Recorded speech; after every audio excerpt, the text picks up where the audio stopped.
Bonjour, bienvenue sur Caribbean Cannabis Culture, le tout premier épisode de ce podcast. Je m'appelle Julie. Je m'appelle Julien.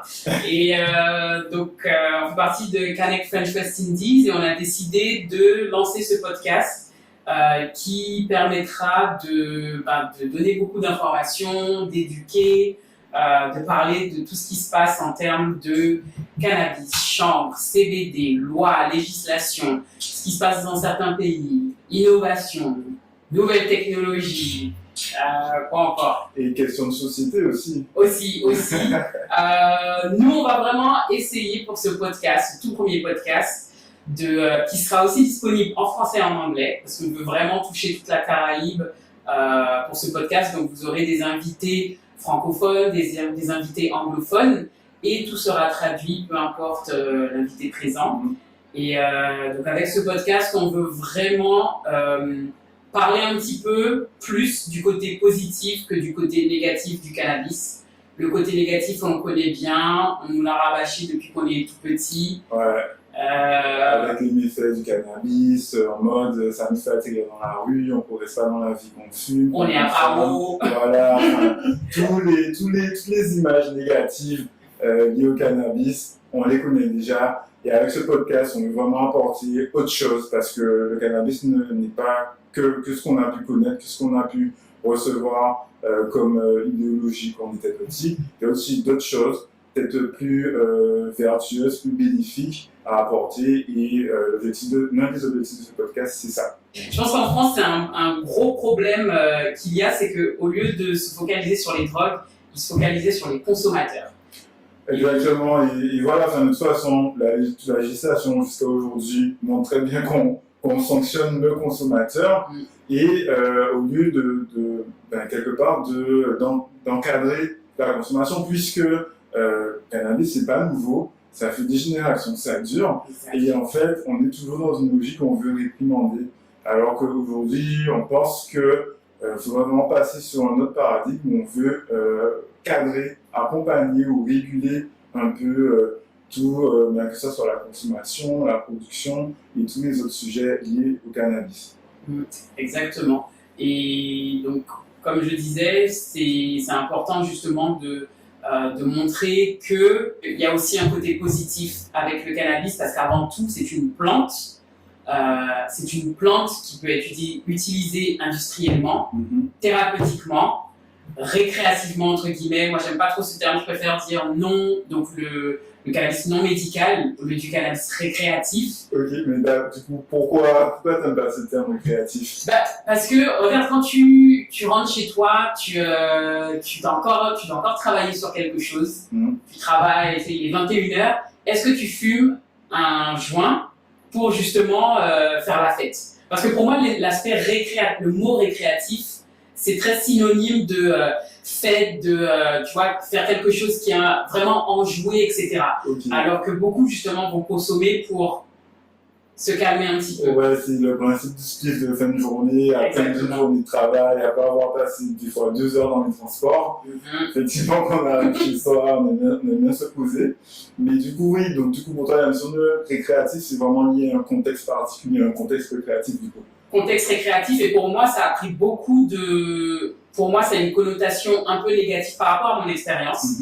Donc quand on a fait le premier événement de Connect au mois de décembre, je me rappelle, donc je faisais de la prospection pour savoir quel invité justement on aurait pour cet événement, et j'écoutais les gens parler, quand je discutais avec les gens me disaient ouais mais non, toi tu veux faire seulement le récréatif.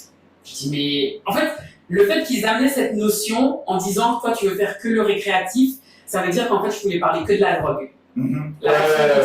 Tu vois, ouais. eux, voilà, ils parlaient du cannabis thérapeutique, ils parlaient du chanvre, ils parlaient du chanvre industriel. Mais moi, parce que je parlais de la plante de cannabis en elle-même, et tu vois, c'est même pas vraiment la consommation. Je parlais vraiment de la plante de cannabis, et j'ai l'impression, ils me disent, ouais, mais non, mais toi, tu parles vraiment du récréatif. Et en fait, pour moi, le récréatif, ça veut pas forcément dire quelque chose, juste parce que le récréatif, je sais pas, je vais fumer récréativement, si on applique cette notion de récréatif, pas beaucoup de fois dans l'année. Je vais pas fumer énormément de fois en disant, bon, je vais fumer pour sortir, pour aller en boîte, pour aller... Ouais, voilà, et puis bon, c'est pas comme si t'étais une grosse teufeuse.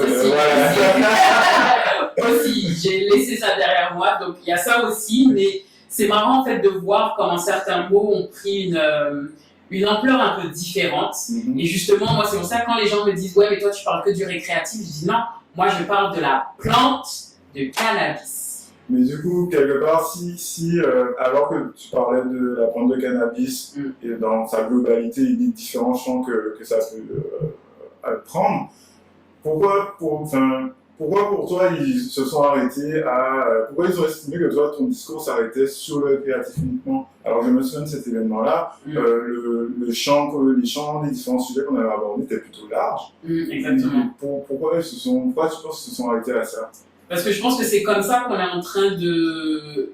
Donc, l'industrie, entre guillemets, du cannabis, donc le marché du cannabis, le marché du chanvre, etc., ça fait que quelques années que c'est en exposition, donc on en parle un peu partout, on commence vraiment à voir des gens qui commencent à changer leur discours, etc. Et j'ai l'impression qu'en fait, ils ont, en France en tout cas, on a imposé certains termes. Donc, on a imposé le terme cannabis, donc on dit pas, en France, on dit pas cannabis médical, j'ai remarqué, ou médicinal, on parle de cannabis thérapeutique, alors que par exemple au Canada, on a déjà... oublier le thérapeutique, on est vraiment par vraiment de medical cannabis. Et ici, j'ai l'impression qu'ils se sont dit, ok, donc on a le terme de chanvre, et le chanvre, on va seulement l'appliquer à l'industriel. On a le terme de cannabis thérapeutique, qui va pourtant englober la plante de cannabis, mais ils font une distinction comme si c'est deux plantes différentes. Et ce que j'explique beaucoup à certaines personnes avec qui je discute et qui me disent certaines remarques comme ça, c'est que la plante de cannabis, c'est une seule plante, avec plusieurs espèces. Donc, ce qui est en cannabis thérapeutique, enfin, ce qu'on a comme plante thérapeutique et comme plante, entre guillemets, récréative, ça va être la même plante. La seule différence, ça va être qu'une a été testée en laboratoire, donc on connaît toutes les molécules, on sait exactement le taux de THC, le taux de CBD, les terpènes disponibles, etc. Et si vous avez une ordonnance, on vous dit, ok, comme vous souffrez de douleurs chroniques, cette variété-là peut vous aider. Mais si on peut prendre cette variété-là aussi dans le milieu récréatif, encore entre guillemets, elle serait utilisée de la même façon, elle aura les mêmes effets, mais c'est juste le terme qui sera différent. L'utilisation sera la même. Après, ce qu'il faut voir, et je pense que quand j'ai discuté avec certaines personnes, justement, cette confusion de termes arrive justement à l'oreille de certaines personnes et ils se disent « Ah, j'entends que le cannabis est thérapeutique, donc je vais aller voir mon dealer, je vais aller en bas de la tour, je vais aller dans la rue et je vais acheter du cannabis thérapeutique. » Non. C'est comme si on avait une ordonnance et qu'on allait demander à un dealer de nous donner l'ordonnance que le médecin nous a recommandé au lieu d'aller dans une pharmacie. Exactement. À un moment courant, on arrivera on sera à une époque où justement, voilà, chacun pourra avoir une ordonnance de cannabis thérapeutique pour aller voir. Donc, pour le moment, c'est que médecin spécialisé, mais vous inquiétez pas, ça viendra où vous pourrez aller voir votre médecin général et avoir une ordonnance. Et ce qu'il faut comprendre, c'est que, encore une fois, c'est la même plante. Oui, c'est la même plante qui a les mêmes effets, etc. Pourquoi une est considérée thérapeutique et pourquoi l'autre est considérée récréative? C'est vraiment cette notion alors si on parle vraiment de la base, on parle de culture. Le cannabis thérapeutique, par rapport à ce que j'ai pu entendre, ne sera pas cultivé en extérieur, ne sera pas cultivé dans les jardins de tout un chacun. Ce sera vraiment quelque chose de contrôlé, qui sera cultivé en intérieur. Il y aura un contrôle par rapport aux insectes, par rapport à l'humidité, etc., etc., parce que ce sera un produit qui sera régularisé comme un médicament. c'est du suivi en fait, c'est du suivi de Exactement. production parce que voilà, enfin, on peut penser qu'il y aura une norme au final, mais il faudra un peu pour cadrer un peu, et il faudra voilà, pouvoir respecter les normes de production, les normes de commercialisation, les normes liées à l'information sur le produit pour que les clients, les acheteurs soient au courant de ce qu'ils achètent et qu'ils fassent le meilleur choix par rapport aussi à leurs besoins. Exactement. Pourquoi ça nous tenait à cœur de faire un podcast sur ce sujet, sur le cannabis, comme on vient d'en parler, sur aussi la Caraïbe et en fait sur la culture qui rejoint le cannabis et la Caraïbe. Donc on a choisi ce nom pour une certaine raison. Je veux que toi tu donnes ta définition de qu'est-ce que la Caribbean Cannabis Culture et après je donnerai ma définition. Alors pour moi la Caribbean Cannabis Culture c'est quand je dis ça, j'ai plusieurs images. J'ai effectivement l'image de l'odeur de cannabis dans les rues, par exemple de Pointe-à-Pitre durant le carnaval. C'est quelque chose qui simplement parce que j'ai eu une enfance caribéenne qui est assez imprégnée, mais j'ai eu depuis quelques temps aussi cette image de nouveaux consommateurs. Pour être point, c'est dans le cliché un peu dandy, un peu bobo, qui sortent un peu de l'image négative qu'on a des consommateurs de cannabis. Mais surtout, pour moi, à mon échelle, c'est quelque chose qu'on va découvrir et pourquoi pas construire aussi, parce que voilà, on connaît la Guadeloupe, la Martinique et tout. On a un certain rapport au cannabis, mais peut-être que sur les autres îles, les îles anglophones, peut-être que c'est différent. Et peut-être qu'il y a quelque chose à construire ensemble en tant que population caribéenne autour de ça. Souvent, voilà, une des grandes problématiques qu'on a dans la Caraïbe, c'est qu'on dit souvent qu'on est tourné tout le temps vers l'Europe, pas assez vers nos voisins. Peut-être que le marché du cannabis, c'est un sujet sur lequel on peut travailler avec les îles de la Caraïbe, les îles anglophones. Donc voilà, pour moi, c'est vraiment quelque chose à construire ou à découvrir pour ma part. Et je suis curieux simplement de faire ça. Et c'est pour ça aussi qu'on fait le podcast.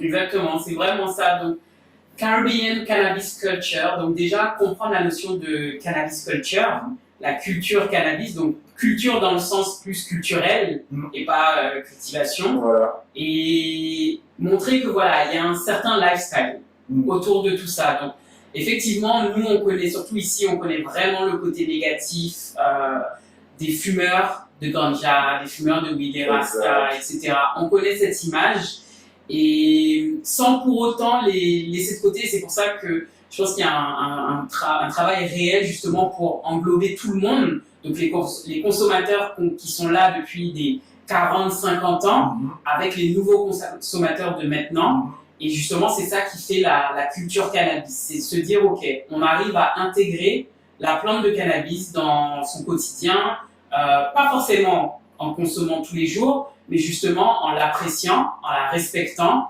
Et si après on pousse le truc un petit peu plus loin, en se disant, voilà, il y a un nouveau marché, il y a une nouvelle industrie qui est en train de voir le jour.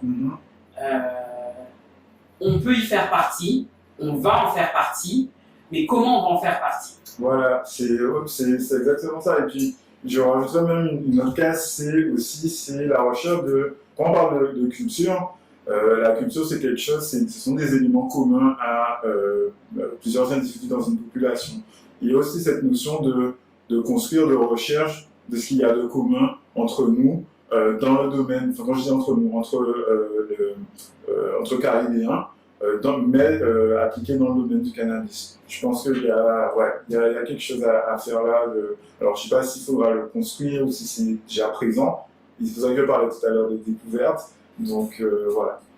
Je me demande si c'est vraiment... Je pense que c'est présent, mais je ne sais pas si la Caraïbe, justement, a déjà... On voit, et ça, j'en ai discuté avec plein de gens ici au spot ou un peu partout. Je pense qu'on est une génération où on se dit, OK, on voit la Caraïbe comme le dernier continent. On ne voit pas la Caraïbe comme, OK, on est une île française, on est tourné vers l'Europe, etc. Nous, on se voit plus comme un tout. C'est-à-dire que de l'île la plus au sud, donc c'est quoi, je ne sais pas si c'est Trinidad ou même plus, Curaçao, Ouais, je crois. de là jusqu'à près de jusqu'aux Bahamas, qui est au niveau de la Floride, etc. Tout ça, en fait, c'est un continent. On a une richesse, et justement, surtout en termes de plantes, végétation, etc., on a une richesse qui est énorme. Et de se dire maintenant, OK, on a une industrie où il y a beaucoup de jeunes, beaucoup de gens ont été stigmatisés, et beaucoup de jeunes, justement, ont des connaissances en culture, en consommation, parce que ça donne de la data sur les consommateurs, etc. On a quelque chose où justement on peut construire quelque chose et construire de la richesse générationnelle. Et ça, c'est quelque chose, on va essayer d'en parler beaucoup, parce que je pense qu'on est passé, et quand je dis on, je parle des communautés noires du monde, on est passé à côté de beaucoup d'industries. Exactement. Parce que quand on regarde, le chocolat, c'est bien bon, etc. Mais on voit que Nestlé, ils sont installés en Afrique, etc. Vanille, on voit ce qui se passe à La Réunion. Tout ça, c'est des secteurs qui ont été vampirisés par des groupes industriels. Et ce serait dommage que les mêmes schémas se reproduisent pour nous, notre communauté.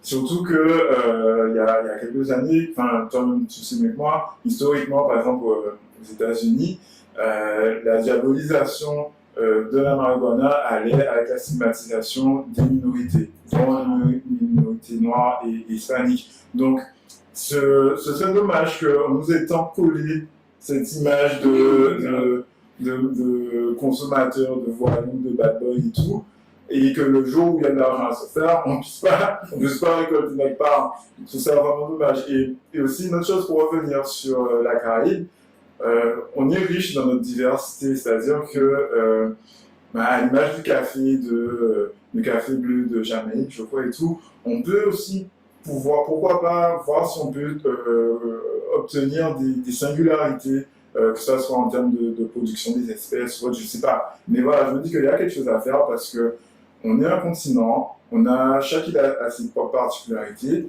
mais c'est quelque chose à exploiter tous ensemble, en fait. Donc, voilà. Tu penses que c'est possible? Après, il y a énormément de possibilités, comme tu as dit, juste par rapport aux génétiques. Ouais. Et de toute façon, c'est des choses qu'on répétera. Et le fait c'est bien de voir, d'avoir des investisseurs étrangers, etc. Parce que voilà, si tu es jeune et que tu veux lancer quelque chose et que ton projet est bien ficelé, tu as besoin d'investisseurs. Et c'est possible qu'après, ces investisseurs soient soit européens, soit américains, etc. Mais c'est quand même dommage que justement on perde une partie de ce qu'on a créé en le donnant justement encore à des grands pays, parce que ces pays après ils vont venir, ils vont installer leur compagnie. Bien sûr ils vont employer les locaux, mais voilà, on a encore des employés. Ouais. Alors que dans ce schéma-là, dans cette industrie-là, les exécutifs, les CEO, donc les PDG, vice-présidents, etc., peuvent être des locaux. Au lieu de se dire, voilà, on va attendre sur les États-Unis qui vont s'installer ici, qui vont créer une société, et que nous, ok, on va creuser pour encore être manager, c'est bon pas. Là, au moins, on peut se dire, non, on peut avoir les connaissances, si tout le monde s'y met maintenant, c'est largement possible, pour justement se positionner dans tous les secteurs, marketing, agriculture, BTP, tech, ceux qui font des apps. Parce qu'il y a tellement de champs, parce que comme tu le dis, l'enjeu c'est de pouvoir se positionner maintenant, quel que soit l'état d'avancement de la législation de chaque île.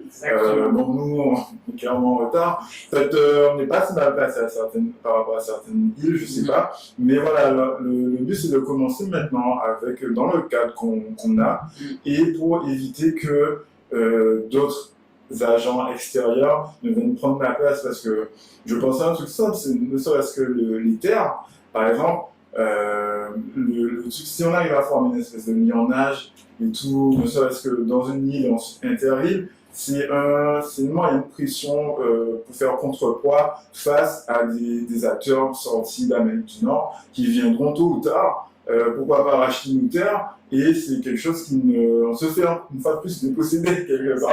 L'histoire, on ne veut pas que l'histoire se répète en fait. Donc voilà. Ouais, je pense que notre but vraiment c'est de se dire ok, pas de souci, il y aura les consommateurs, et même pour cela, on veut que ce podcast justement puisse leur parler.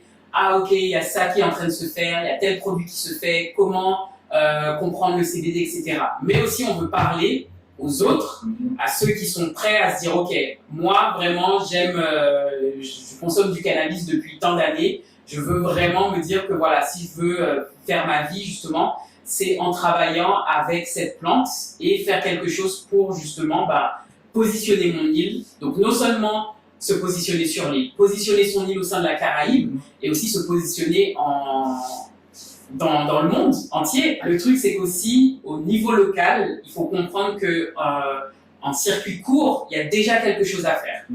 Après, le but des choses, c'est justement d'élargir ce circuit. Et on espère justement qu'avec ce podcast,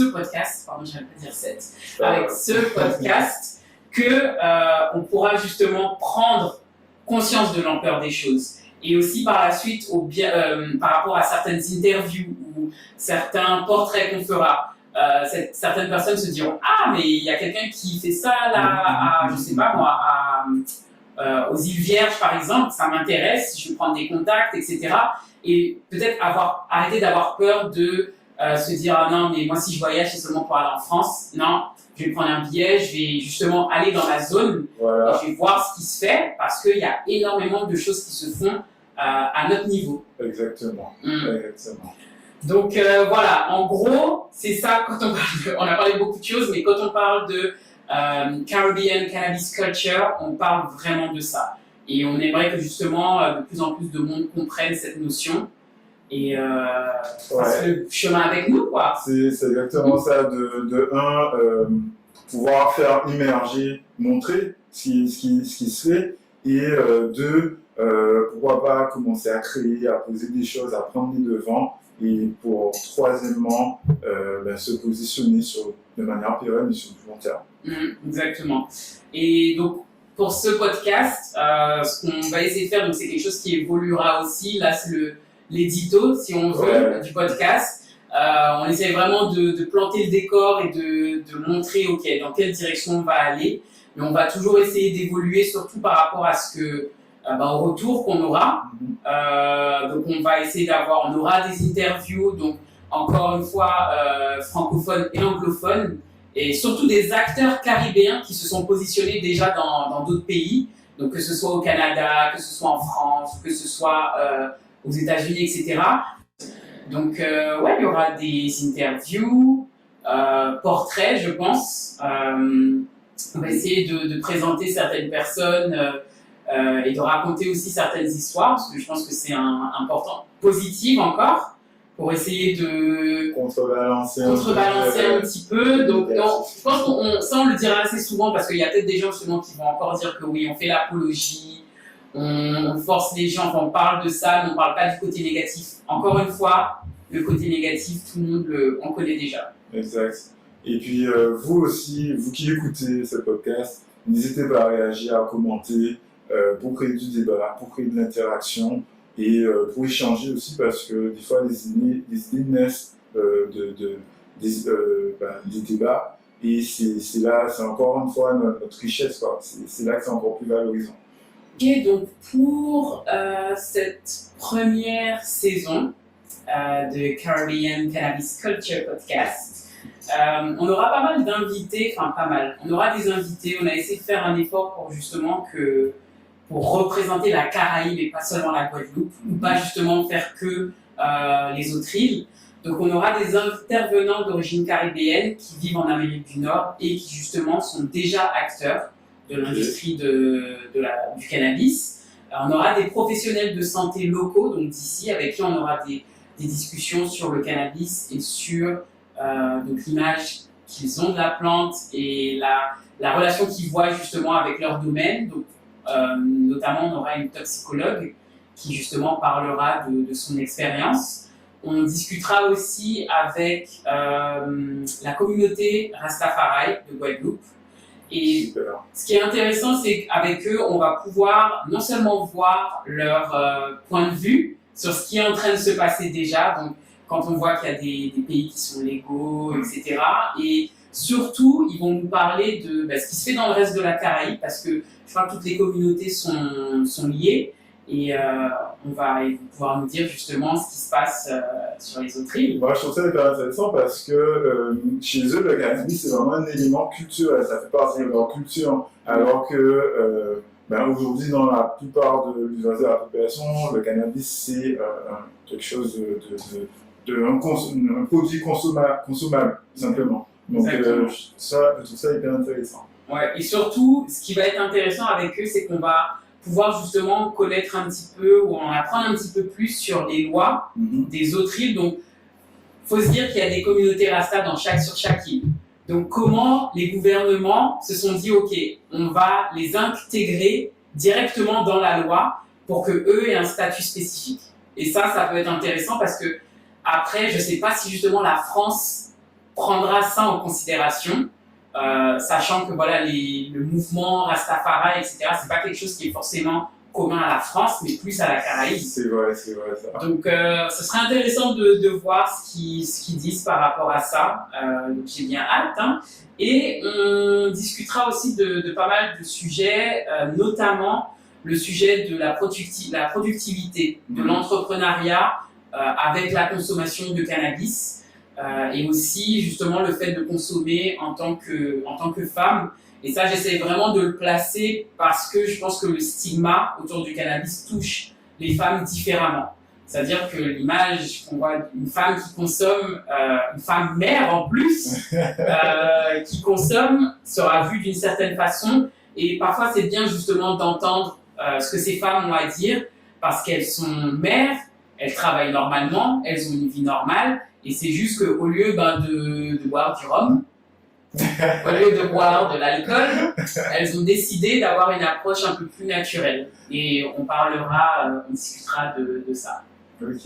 Ouais, ce sera un peu comme les femmes et la cigarette. Pendant un moment, c'était hyper mal vu une femme qui fume la cigarette. J'ai l'impression qu'aujourd'hui, ce stigmate s'est déplacé sur les femmes qui fument de la marijuana. Donc, c'est intéressant d'en discuter avec elles. Une fois, on leur pose exactement la question au lieu des sujets. Exactement. Et justement, comme tu as entendu parler du mot marijuana, on fera un épisode où on discutera un petit peu de l'histoire de ce mot parce que je viens d'apprendre quelque chose qui est encore plus intéressant. Alors, moi, je m'étais arrêté sur le fait que marijuana, voilà, c'est un mot qui est en train d'être banni aux États-Unis et au Canada par rapport à son histoire, donc par rapport à l'utilisation du mot par le gouvernement américain au début des années 30. Ouais, qui avait de la stigmatisation négative. Il y a une autre histoire. Au-delà de ça. On va partir justement déjà l'origine de ce mot. Donc c'est espagnol, donc on va partir du côté du Mexique pour justement en apprendre plus et pourquoi ça s'appelle marijuana. Et il y a une histoire derrière ça et c'est pas mal. Ok. Hâte de l'entendre du coup. Donc voilà, c'est tout pour ce premier épisode, pour cet édito.